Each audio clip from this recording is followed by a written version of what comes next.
The air in the courtroom was a suffocating blend of expensive perfume and stale anxiety. All eyes were on the couple at the center of the storm, Arthur and Eleanor Vance, the city's golden couple now fractured beyond recognition. The press called it the divorce of the decade, but they had no idea. Suddenly, the heavy oak doors burst open. A woman, her face a mask of desperate fury, stormed down the aisle. She was young, beautiful, and very, very pregnant. "He can't divorce you to leave me with nothing," she screamed, one hand protectively on her swollen belly, the other pointing a trembling finger at Arthur. "This baby is a Vance. He is your son." A tidal wave of gasps and camera flashes filled the room. Arthur turned sheet white. But his wife Eleanor, the woman being publicly humiliated, did not flinch. She did not cry. She simply sat there, a statue of impossible calm, her hands folded in her lap, watching the chaos unfold, as if she were merely a spectator. Her silence was the most terrifying sound in the room. The Honorable Judge Albright, a woman whose stern expression had been carved by decades of witnessing human folly, banged her gavel with a crack that momentarily silenced the frenzied whispers. "Order," she commanded, her voice cutting through the pandemonium. "Bailiff, escort the interruption to the witness stand. We will address this outburst with the decorum this court demands." The pregnant woman, who the tabloids had already identified as Madeline Shaw, a junior art curator, was led still sobbing to the stand. Her dress of vibrant crimson was a stark slash of color against the somber mahogany of the courtroom. It was a declaration of war. Arthur Vance, a man accustomed to commanding boardrooms and charming investors, looked utterly broken.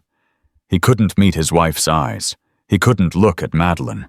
He stared at the polished surface of his defendant's table, as if it held the answers to a life that had just spectacularly imploded.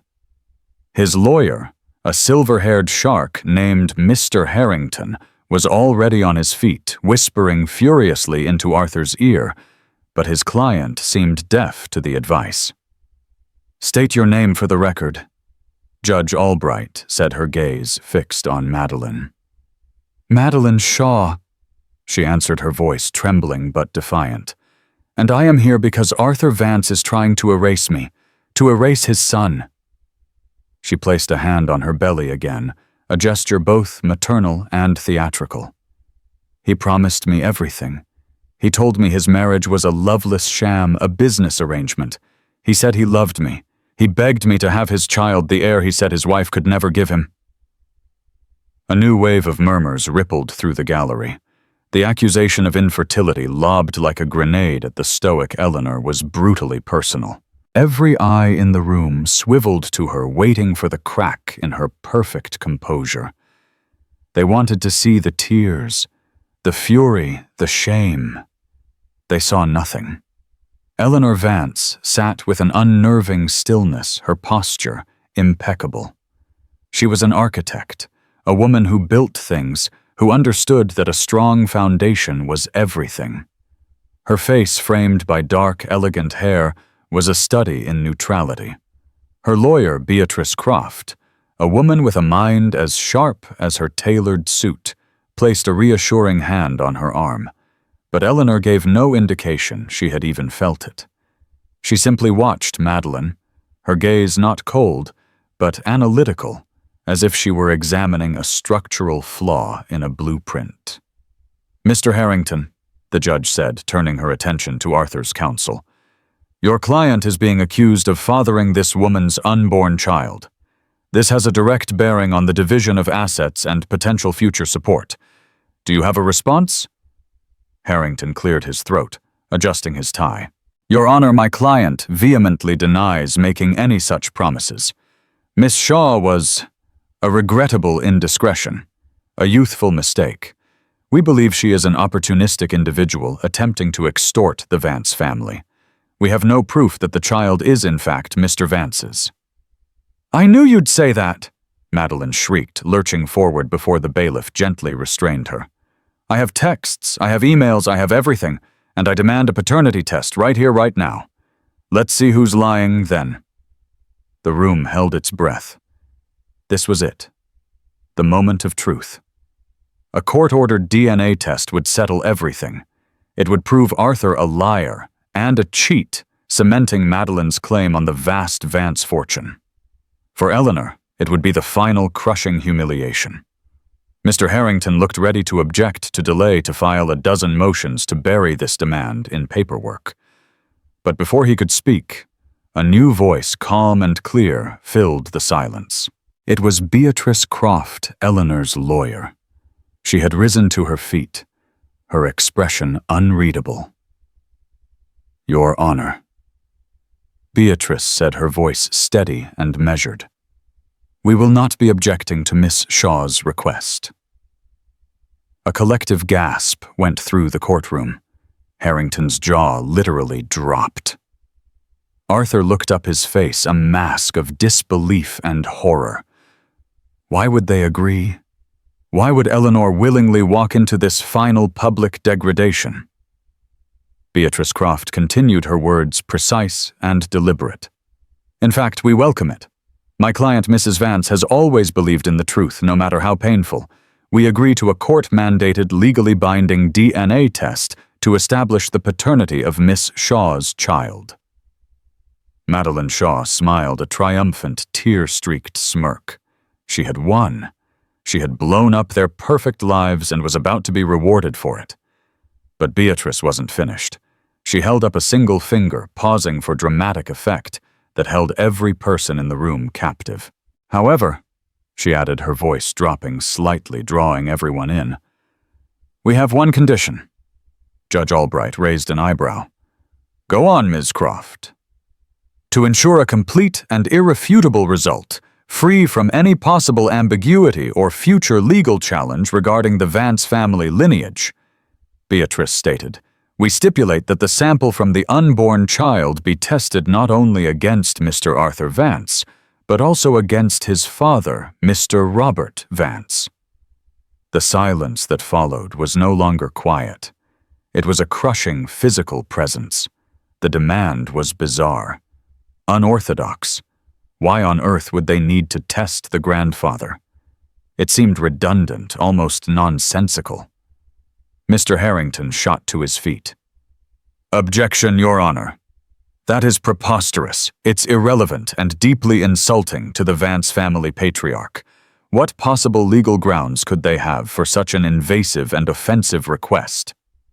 Judge Albright looked at Beatrice, her expression demanding a justification. Beatrice met her gaze without blinking. "The Vance family legacy, Your Honor, is built on the concept of an unbroken bloodline. It is the very foundation of their financial empire, their trusts, their inheritance structures. Miss Shaw is claiming her child is the next link in that chain. To confirm that claim beyond any shadow of a doubt, we must establish a clear two-generation paternal link. It is a matter of thoroughness to protect the integrity of the proceedings and prevent any future claims that the sample was mishandled or that a coincidental genetic marker created a false positive. We simply want to be absolutely, unequivocally certain. My client insists on it." Arthur looked from his lawyer to Eleanor, his face a swirling mess of confusion and rising panic. He didn't understand the strategy. It was humiliating not just to him, but to his father, a proud, almost tyrannical man who valued his reputation above all else. Eleanor finally moved. She turned her head slightly and her eyes met Arthur's for the first time that day. There was no pain in her expression. No anger. There was something else. Something that looked terrifyingly like pity. Judge Albright considered the motion for a long moment, her fingers steepled before her lips. The legal argument was thin but plausible. It was unusual, But in a high-stakes divorce involving a massive fortune, thoroughness was a powerful argument. "The request is unconventional, Ms. Croft," the judge said slowly. "But given the financial stakes and the public nature of this dispute, I am inclined to prevent any and all future litigation on this matter. The court's interest is in a definitive final resolution." She looked over at a stunned Mr. Harrington. "I'm allowing it. Motion granted. The court will order a comparative DNA analysis with samples from Mr. Arthur Vance and Mr. Robert Vance. The results will be delivered under seal directly to this court." She banged her gavel again. The sound echoed the final nail being hammered into the coffin of the Vance family's pristine public image. Madeline Shaw looked momentarily confused by the strange condition, but her triumphant smile quickly returned. She had gotten what she wanted. Only Eleanor and her lawyer knew that what they had just set in motion was not about proving the paternity of a mistress's baby. It was about exposing a lie so foundational, so deeply buried, that its revelation wouldn't just end a marriage. It would obliterate an entire dynasty. The Vance penthouse on Park Avenue was less a home and more a museum of a perfect life. It was a space of cool, marble-polished glass and art chosen for its investment potential rather than its beauty. For 12 years, Eleanor had been its curator. She had designed the custom cabinetry, selected the neutral color palettes, and ensured that every surface reflected the cold, flawless image of the Vance name. It was a beautiful cage, and she had been its willing, silent prisoner. Their marriage had begun like a fairy tale, at least to outsiders. Arthur Vance, the charismatic heir to a real estate empire, and Eleanor Hayes, a brilliant, quietly ambitious architect from a respectable but not wealthy family. He was the charming public face. She was the elegant, intelligent force behind the scenes. She managed their homes, designed the renovations on their commercial properties, and hosted flawless dinner parties where billion-dollar deals were born over dessert. She was the perfect partner, the perfect accessory. But a good architect knows that even the most beautiful facade can hide rot in the foundation. The cracks had started small. A lingering scent of unfamiliar perfume on his suit jacket. Late-night meetings that resulted in no new business. A second phone she found tucked away in his gym bag. Each discovery was a small tremor, a sign that the ground beneath her feet was unstable. At first she had confronted him. Their fights were quiet, civilized affairs conducted in hushed tones in their cavernous living room so the staff wouldn't hear. Arthur was a master of deflection. He would gaslight her, calling her paranoid, insecure, even crazy. He'd shower her with gifts, a diamond bracelet, a surprise trip to Milan, temporary patches over the ever-widening fissures. He made her feel as though her suspicions were the problem, not his actions. For a time, she believed him. She wanted to believe him. The turning point came not with a dramatic discovery, but with a quiet, mundane observation. It was at his father's 70th birthday party, a lavish affair at the family estate in Connecticut. The patriarch, Robert Vance, was holding court, a booming, self-important man who spoke of blood and legacy as if he were a medieval king. He was a man of pronounced features, a strong aquiline nose, deep-set hazel eyes, and a distinctive, prominent chin. His brother Arthur's uncle had the same features. So did his cousins. The Vance look was as recognizable as a corporate logo. As Eleanor watched Arthur stand beside his father, laughing at a joke, she saw it with the sudden jarring clarity of an architect spotting a misaligned support beam. Arthur shared none of it. He had his mother's fair hair and lighter build, but none of the powerful defining features of the Vance men. He had always been told he took after his mother's side of the family, and no one had ever questioned it. But standing there, surrounded by 3 generations of Vance men, Arthur looked like a stranger, an outlier, a well-crafted counterfeit. The thought was so jarring, so treasonous, that she pushed it away. It was absurd, but the seed of doubt had been planted. An architect's mind is trained to see patterns, to notice details others miss. She started looking. She pulled out old family photo albums. In every picture, from christenings to graduations, the difference was there, hiding in plain sight. It was then that her strategy shifted. She stopped confronting Arthur about his infidelities. That was just a symptom of a much larger disease of lies. She knew her marriage was over, but she refused to be cast as the hysterical, scorned wife. She would not be a victim in her own life story. She would be the architect of its conclusion. She hired Beatrice Croft, a lawyer known not for her courtroom theatrics, but for her meticulous, ruthless preparation. In their first meeting in Beatrice's discreet midtown office, Eleanor laid out her suspicions. "I don't just want a divorce, Beatrice," Eleanor had said, her voice calm and even. "I want the truth. All of it." She didn't speak of Arthur's affairs, not at first. Instead, she talked about financial discrepancies she had noticed. Assets moved into complex trusts that seemed designed to shield them from a potential divorce settlement. She spoke of her contributions to the Vance Corporation, the designs she had provided for which she was never formally compensated, the social and business connections she had cultivated that had directly led to profitable ventures. She had documented everything with the precision of a blueprint, complete with dates, figures, and names. Beatrice was impressed. "Most spouses in your position come in here with tears and vague accusations. You've come with a ledger.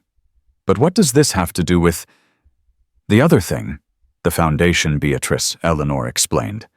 "The entire Vance empire, the trusts, the inheritance, it's all predicated on one thing: Robert Vance's patriarchal lineage, his name, his blood. If that foundation proves to be fraudulent, the entire structure becomes unstable." Beatrice's eyes widened as she grasped the sheer audacity of Eleanor's plan. It was a high-stakes gamble.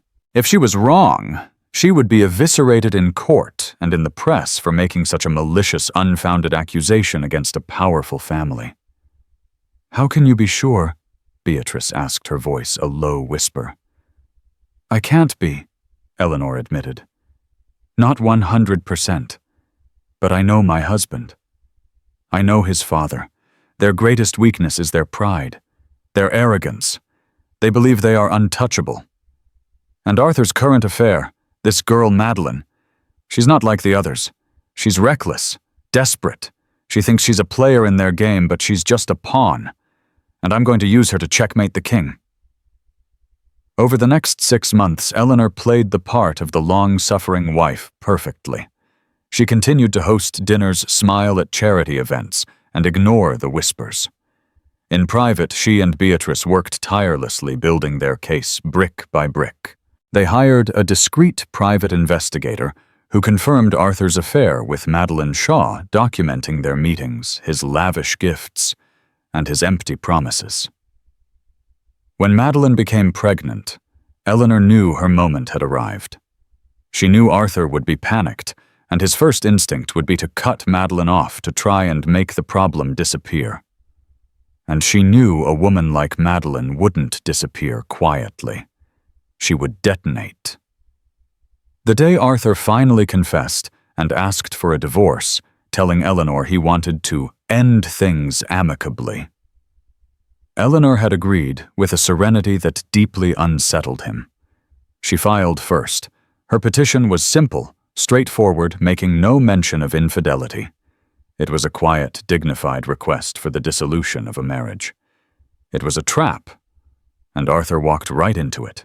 His legal team, led by Harrington, responded with arrogance, offering a low-ball settlement and attempting to portray Eleanor as a grasping woman who had contributed nothing but her social grace to the marriage. They underestimated her completely. They saw the silent, elegant wife and missed the brilliant, calculating architect. Now, sitting in that courtroom, listening to the judge grant her audacious request, Eleanor felt no triumph, only a profound, hollow sadness for the man she had once loved, a man who had been living a lie his entire life and didn't even know it. The building was about to come down. She had laid the dynamite, lit the fuse, and all she could do now was stand back and watch it fall. The days following the courtroom bombshell were a blur of screaming headlines and frantic phone calls. Vance, divorce explodes, Mistress baby. And a bizarre DNA demand screamed the cover of the city's most voracious tabloid. The Vance family, a dynasty that had always controlled its own narrative with an iron fist, was suddenly the subject of rampant, humiliating speculation. Arthur was apoplectic. He called Eleanor a dozen times a day, his initial confusion curdling into raw fury. He left voicemails that swung wildly from pleading to threatening. "What the hell are you doing, Eleanor?" One message seethed. "Are you trying to destroy my family? My father is a respected man. You have no right to drag him into our mess. Call this off. Call off this insane test, and I'll give you whatever you want." Eleanor never answered. She forwarded the voicemails to Beatrice, each one another piece of evidence of his volatile and controlling nature. Her true target, however, was not Arthur, but his father. Robert Vance reacted exactly as she had predicted. He didn't plead. He commanded. He summoned Eleanor to the Vance corporate headquarters, a gleaming skyscraper in Midtown that was a monument to his ego.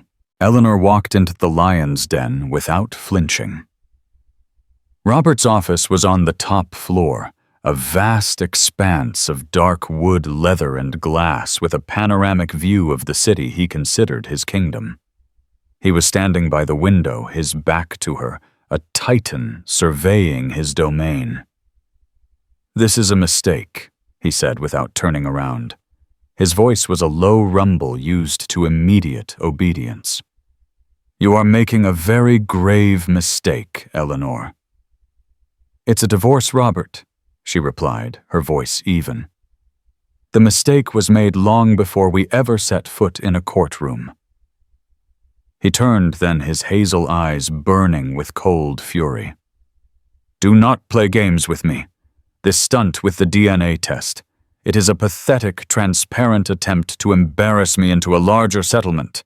I will not be blackmailed." "I'm not blackmailing you," Eleanor said calmly, taking a seat opposite his enormous desk, a power move he clearly hadn't expected. "I'm protecting myself. Your family's entire financial structure is based on patrilineal succession. If this child is indeed Arthur's, she is a Vance.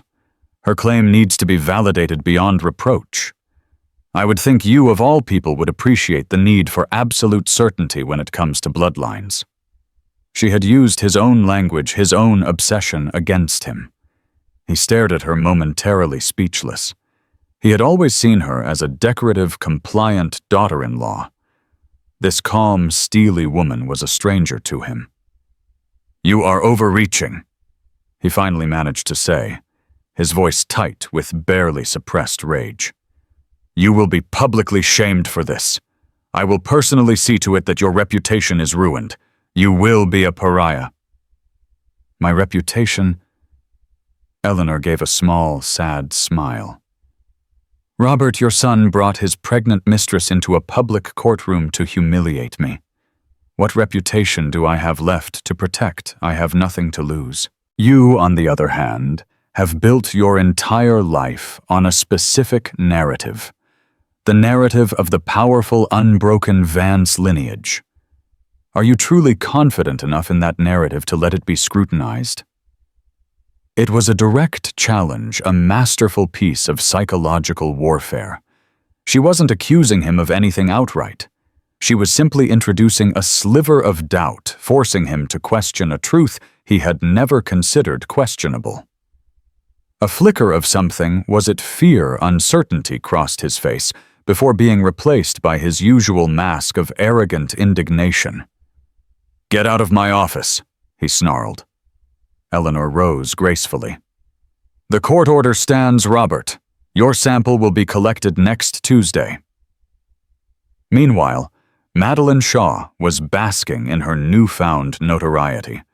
She gave a tearful exclusive interview to a sympathetic television journalist, painting herself as the victim of a powerful family and a cold, barren wife.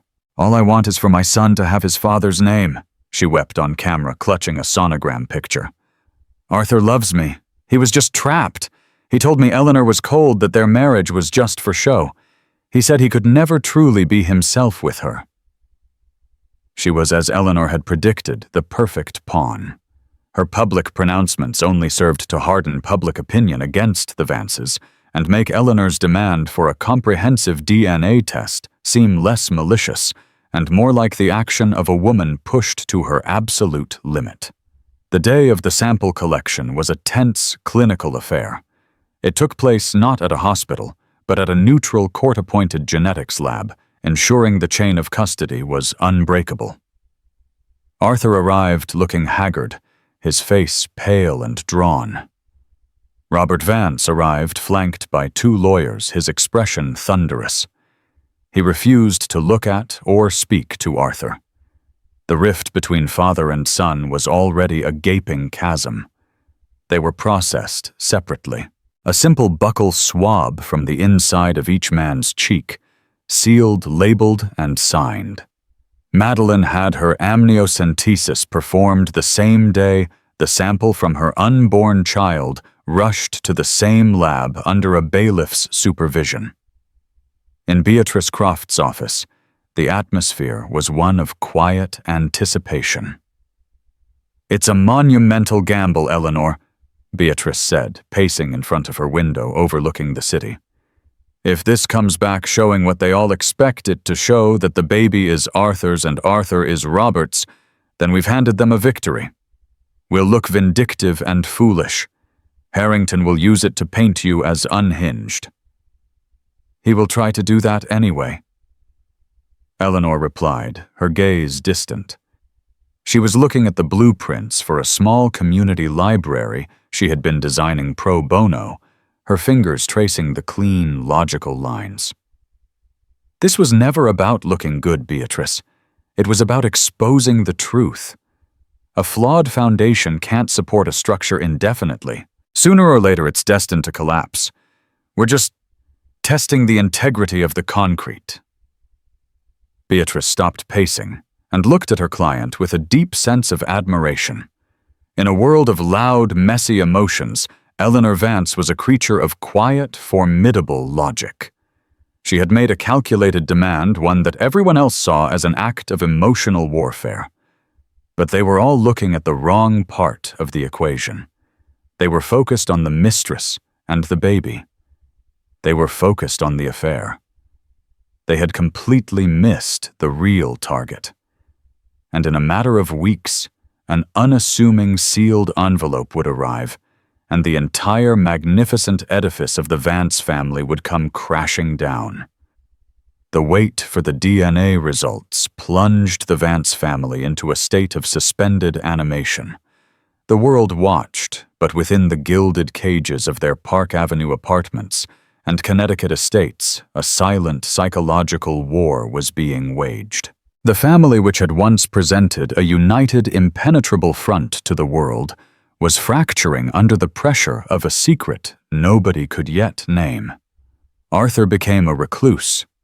He stopped going into the office, canceled his social engagements, and spent his days drinking expensive scotch and staring out the window of his new, sterile bachelor apartment.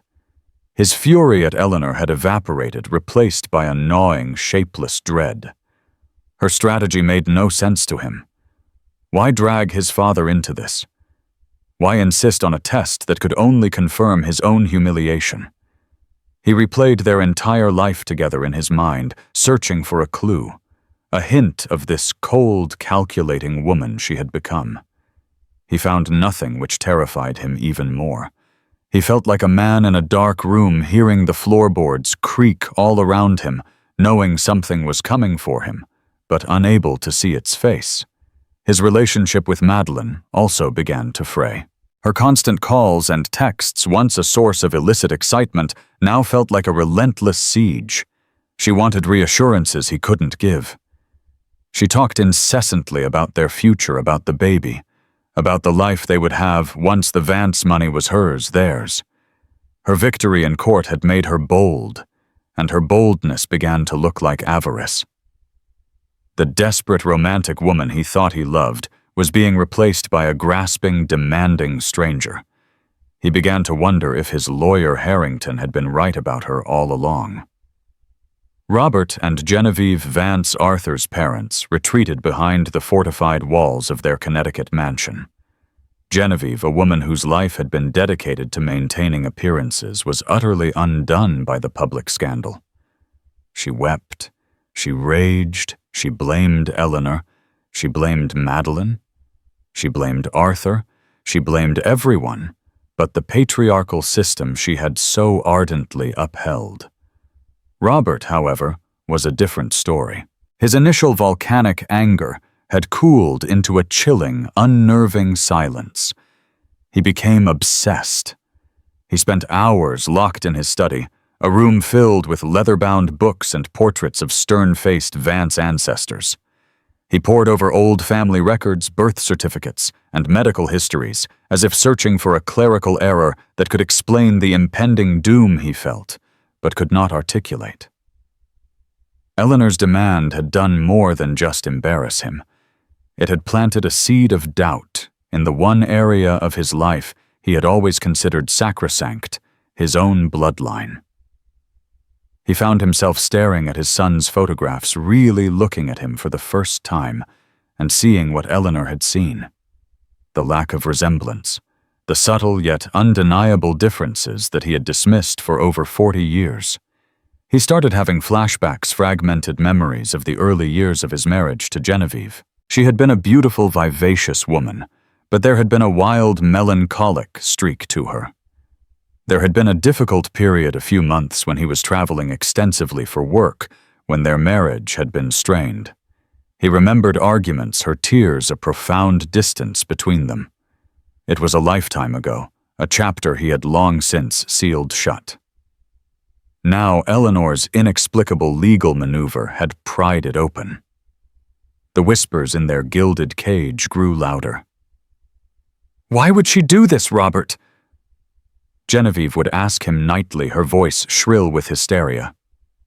"To humiliate us. Is she a monster?" "Be quiet, Genevieve," he would command, but his voice lacked its usual booming authority.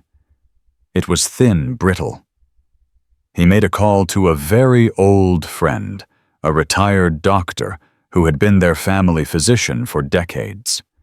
He kept the conversation vague, asking hypothetical questions about genetic traits and recessive genes, but the old doctor, a shrewd man, could read between the lines. "Is everything all right, Robert?" Dr. Peterson asked, a note of concern in his voice. "Everything is fine," Robert lied, ending the call abruptly. But it wasn't fine. For the first time in his life, Robert Vance, a man who controlled a skyline, felt a complete and utter loss of control. He was a passenger in a car being driven by his despised daughter-in-law, and he had no idea where she was taking him. Eleanor, the driver of this chaos, remained an island of calm. She moved out of the penthouse and into a modest but elegant brownstone she had purchased years ago as an investment property. She filled it not with cold, impressive art, but with books, comfortable furniture, and the things she truly loved. She focused on her work, pouring her energy into her library blueprints. For her, the waiting period was not one of anxiety, but of grim certainty. She was like a demolition expert who had set the charges and was now simply waiting for the scheduled time on the detonator. Beatrice called her a few days before the results were due. "The lab has confirmed they will be delivered by courier to the judge on Friday morning," Beatrice said. "Copies will be sent to my office and to Harrington's simultaneously. Are you prepared, Eleanor?" "I am," Eleanor said, her voice steady. "And what if you're wrong?" Beatrice asked gently. It was the question that hung between them unspoken for weeks. Eleanor was silent for a moment. She looked at the plans on her desk, at the clean lines, and the promise of a new, quiet space built on a solid foundation. "An architect has to trust her calculations, Beatrice," she finally said. "I've checked the math 100 times. The structure is unsound." The city held its breath. The press staked out the courthouse and the lawyers' offices.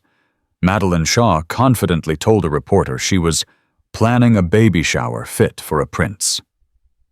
Arthur Vance drank himself into a stupor, and in a grand house in Connecticut, Robert Vance stared at a portrait of his own father, a man with a hawkish nose and a powerful chin, and for the first time in his 72 years, he prayed. He prayed that the woman he had dismissed as a fool was wrong. Friday arrived under a bruised gray sky that threatened rain. The city seemed to be holding its breath. In Beatrice Croft's office on the 40th floor, the atmosphere was electric with tension. Beatrice stood by the window, watching the traffic crawl below a river of steel and hurried lives all oblivious to the dynasty-destroying information that was at that very moment making its way across town. Eleanor was not there. She had declined Beatrice's invitation to wait at the office, choosing instead the quiet solitude of her new home. They had agreed that Beatrice would call her the moment the results were in her hands. Eleanor knew that reading the cold, clinical facts in a lawyer's office would feel like a business transaction. But this wasn't business. It was the final painful exhumation of a life built on lies. She needed to be in her own space on her own terms when the truth was finally laid bare. At 10:15 a.m., a junior associate buzzed Beatrice's intercom. "The courier is here, Ms. Croft, from the lab." "Send him in," Beatrice said, her voice betraying none of her inner turmoil. A uniformed courier entered, carrying a large, stiff document envelope marked with the lab's official logo and sealed with thick red wax tape. It felt absurdly theatrical, like something from a spy movie, but the legal protocols for a case this sensitive demanded it. Beatrice signed the electronic touchpad, her signature, a sharp, decisive slash. The associate showed the courier out, closing the door softly behind him. Beatrice was alone with the envelope. She placed it on the center of her expansive mahogany desk. For a full minute, she just looked at it. Inside that simple paper folder lay the power to ruin lives, to rewrite history. She thought of Eleanor, of her quiet strength, and her monumental gamble. She sent up a silent prayer that her client's intuition had been correct. To be wrong now would be a catastrophe. Taking a deep breath, she picked up a silver letter opener. With a steady hand, she slit the envelope open, the sound of tearing paper unnaturally loud in the silent room. Inside were two separate sealed reports. The first was labeled Paternity Analysis, Shaw Fetus, Arthur Vance. The second was labeled Lineage Analysis, Arthur Vance, Robert Vance. Her hands trembled slightly as she opened the first report. She skipped past the pages of legal jargon and scientific methodology, her eyes scanning for the conclusion at the bottom of the page. There it was in stark, bold type conclusion. The probability of paternity is 99.9998%.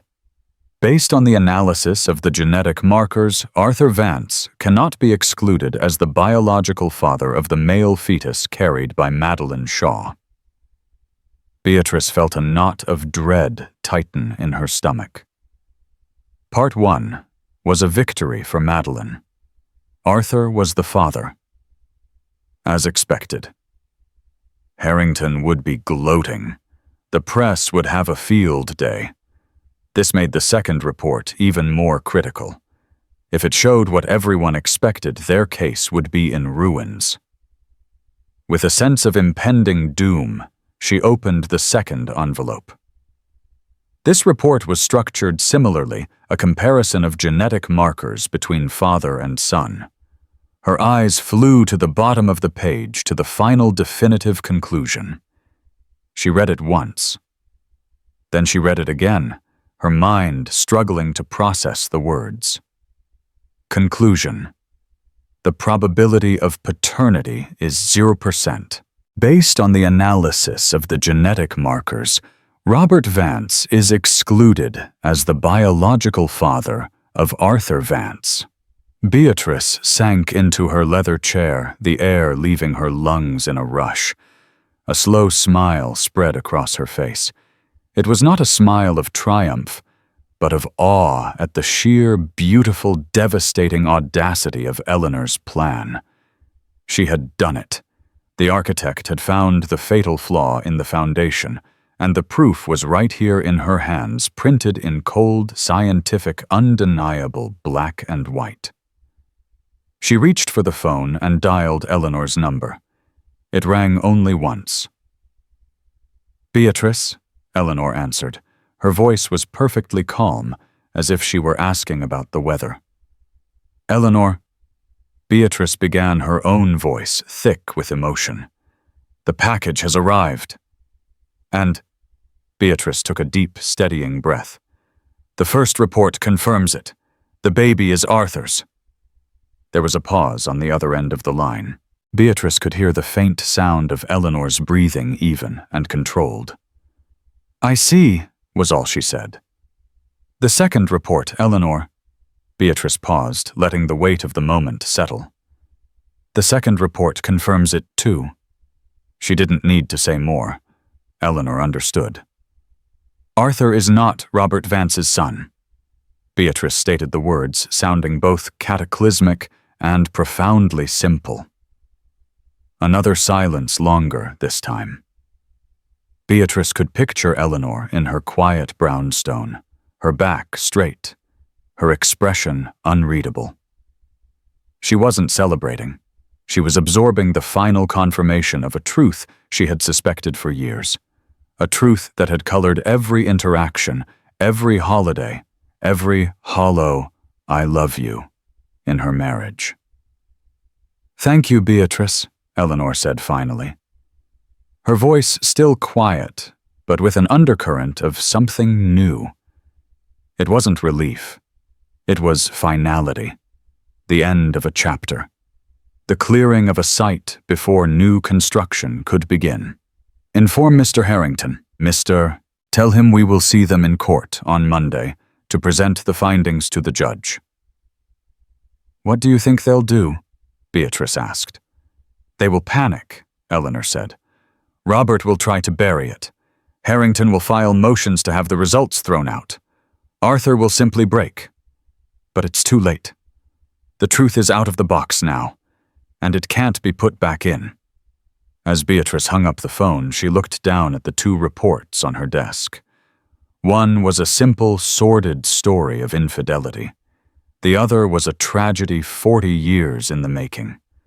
Combined, they were a weapon of unimaginable power. Monday's court session would not be a hearing. It would be an execution. The courtroom on Monday morning was even more packed than it had been during Madeline's initial outburst. The air crackled with an almost unbearable level of anticipation. Every major news outlet was there, cameras poised, journalists scribbling furiously in their notepads. Madeline Shaw sat in the front row of the gallery, a smug, triumphant look on her face. She had already leaked to a friendly gossip columnist that the results were in, and that her vindication was imminent. Arthur Vance looked like a ghost. He was gaunt, his eyes hollow and bloodshot. He sat beside Mr. Harrington, who shuffled his papers with a nervous energy that betrayed his usual slick confidence. They had received the reports on Friday afternoon, and the fallout had been catastrophic.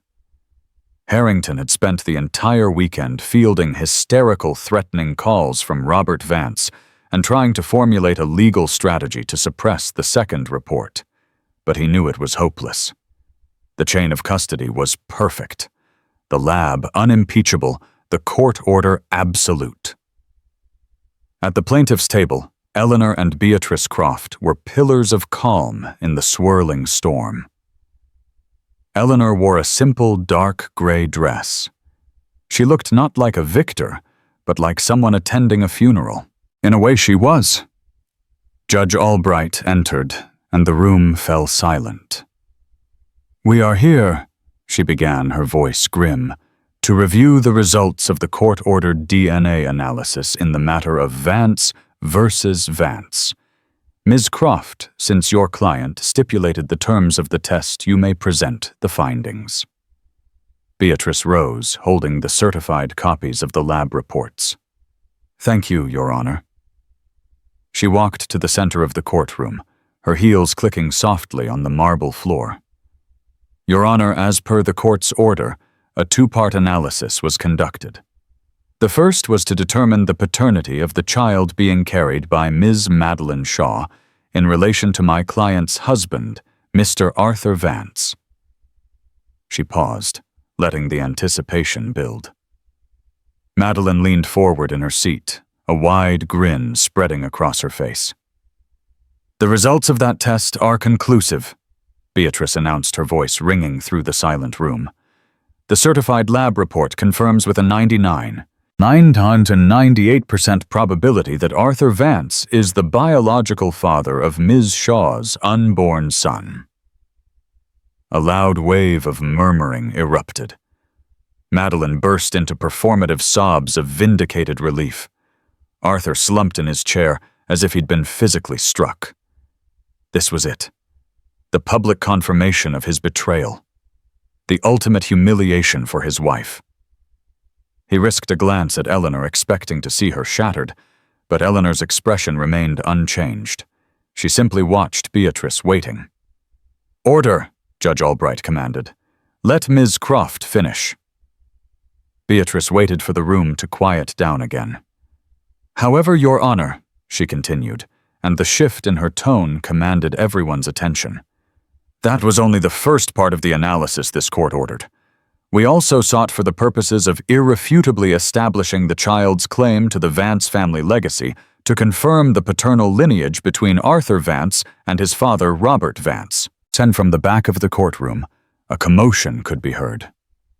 Robert Vance, flanked by his own legal team, had just entered. He had clearly come to witness what he thought would be the suppression of the result to intimidate the court with his very presence. He stood there, his face a mask of stone-cold fury. Beatrice looked directly at him as she delivered the final fatal blow. "Your Honor, the second report is also conclusive." She raised the document high for all to see. "It states with 100% certainty that Robert Vance is excluded as the biological father of Arthur Vance." For a moment, there was absolute stunned silence. The words didn't seem to register. The concept was too monumental, too earth-shattering. Then chaos. The entire courtroom exploded. Reporters were shouting questions, camera flashes strobed like lightning, and a collective disbelieving gasp seemed to suck the very air from the room. Madeline Shaw's triumphant smile had frozen on her face, contorting into a mask of utter confusion.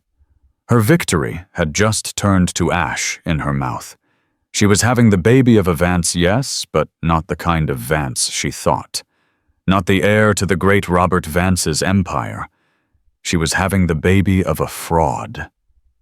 Arthur stared blankly ahead, his mind completely shattered. The words echoed in his head, excluded as the biological father.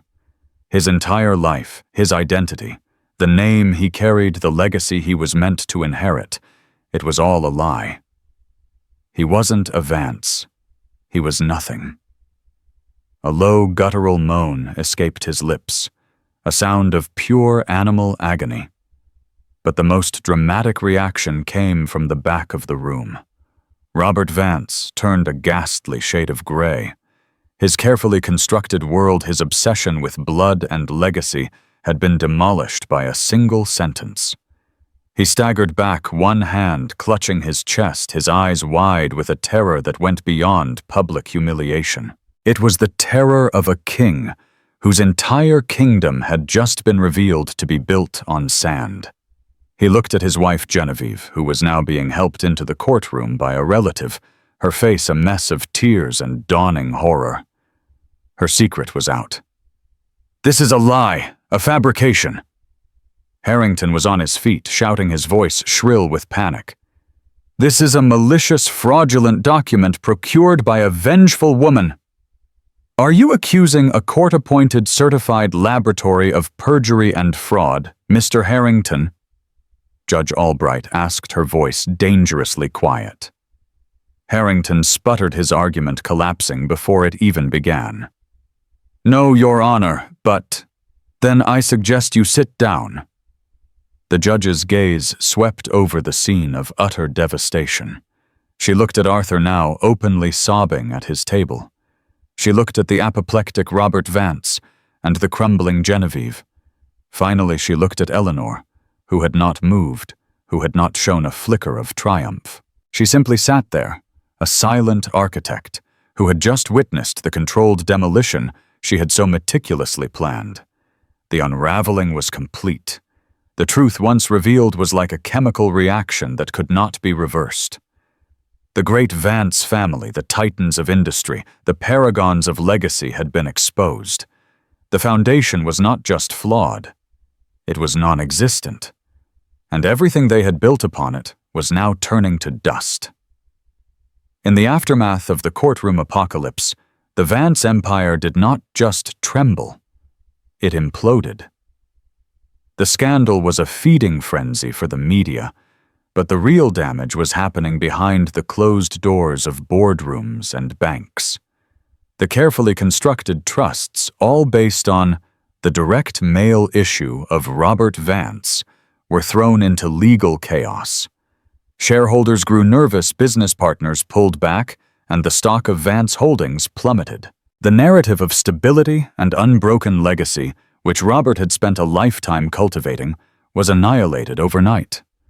The personal fallout was even more brutal. Robert Vance suffered a minor heart attack that evening and was hospitalized. He refused to see Arthur. He refused to see Genevieve. He lay in his private room, a fallen king, surrounded by the ruins of his kingdom, a kingdom that had never truly been his to pass on. The identity of Arthur's biological father was a secret Genevieve would take to her grave, but it hardly mattered anymore. The damage was done. Arthur had a complete breakdown. The man who had everything, a name, a fortune, a beautiful wife, a mistress carrying his child, was left with nothing. His name was a lie. The fortune was no longer his to inherit. His wife was divorcing him, and his mistress now looked at him with a mixture of pity and contempt. He checked into a private wellness facility, a broken man haunted by the ghost of a life he thought he had. Madeline Shaw was left in an impossible position. She would give birth to a boy who carried the Vance name, but it was a name now synonymous with scandal and fraud. The vast fortune she had dreamed of was tied up in legal battles that would likely outlast her son's childhood. Arthur, the father of her child, was a shattered shell of a man with no inheritance and no future. She had won her battle, but in the most ironic way imaginable, she had lost the war. And Eleanor walked away. The divorce settlement was swift and quiet. With the Vance family in disarray and their legal team fighting a dozen other fires, Harrington advised Arthur to agree to her terms immediately. She didn't ask for half of a fraudulent empire. She didn't ask for punitive damages. She presented a meticulously documented claim for her professional contributions to the Vance Corporation over the years, the architectural designs, the real estate consultations, the business she had helped bring in. It was a clean, professional, and undeniable claim. She received a settlement that was substantial, but it was money she had earned free from the taint of the Vance legacy. It was her severance package from a life of lies. Months later, the city had moved on to new scandals, and the Vance name had faded from the headlines. Eleanor stood on a muddy construction site in a quiet, up-and-coming neighborhood. The air smelled of damp earth and sawdust.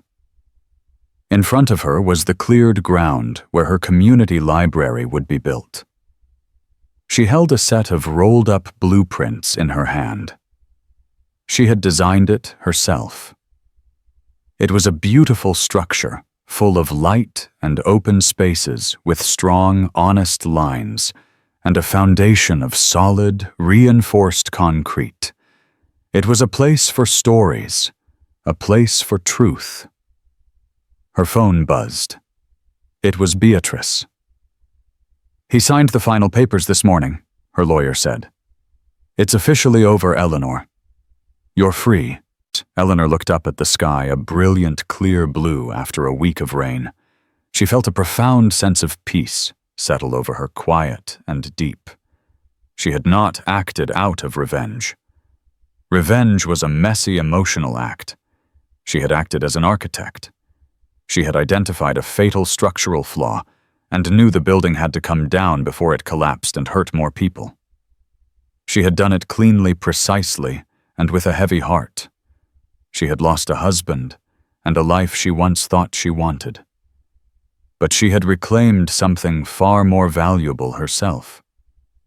She was no longer Mrs. Vance, the silent, perfect wife in a gilded cage. She was Eleanor, the architect, a woman who builds things.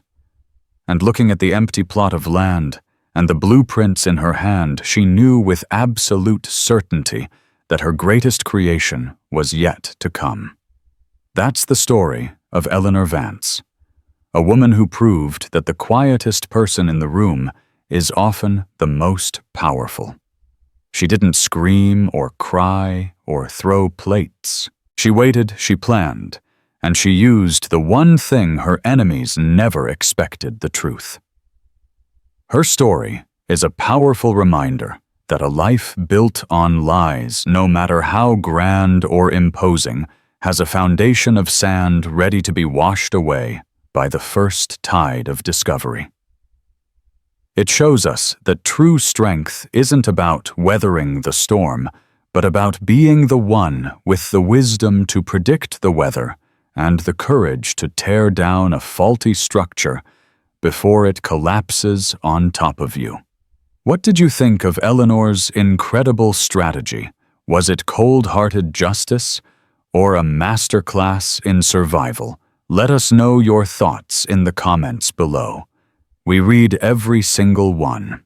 And if you were captivated by this story of deception, truth, and ultimate vindication, please hit that like button, share it with someone who loves a good story, and most importantly, subscribe to our channel. We bring you real-life dramas and incredible tales every week that you won't want to miss.